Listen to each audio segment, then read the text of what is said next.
สำหรับต่อมาท่านผู้ชมมาเบิ่งกันที่บริษัททิพยประกันภัยประกันชีวิตได้มีการลงพื้นที่แขวงบ่อแก้วเพื่อเป็นการกวดกาพื้นที่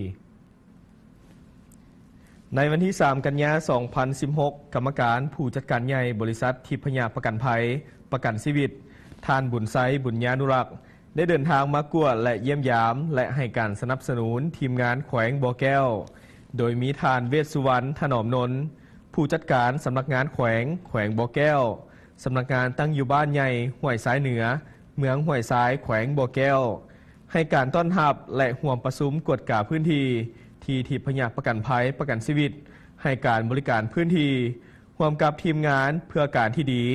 ในการประกันภัยรถประกันภัยอัคคีภัย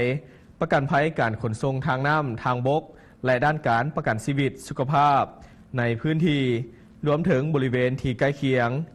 โดยทานเวชสุวรรณถนอมนนท์มีการให้บริการถนอมทรัพย์ชิปปิ้งสุวรรณศรีหราชและทิพยประกันภัยประกันชีวิตมุ่งมั่นให้บริการด้วยความจริงใจว่องไวทันสมัยมั่นคงซื่อสัตย์โปร่งใสหับไซสังคมสนใจสอบถามข้อมูลเพิ่มเติมโทร 030-525-7240-020-584-4470 ต่อไปแมนไปรับฟังทานเวชสุวรรณขอภายท่านผู้ชมรับฟังทานเวชสุวรรณถนอมนนท์เมาถึงการให้บริการกันเลยสบายดีข้าพเจ้าท้าวเวสสุวรรณถนอมนนท์เราเป็นผู้บริหาร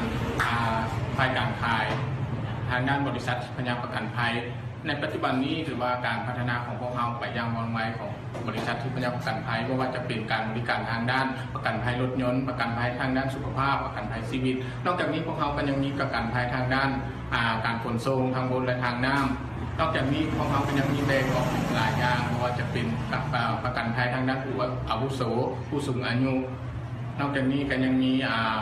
ประกันภัยอุบัติเหตุส่วนบุคคลถ้าท่านใดสนใจก็ติดต่อที่030-5257-224 584470 เจ้า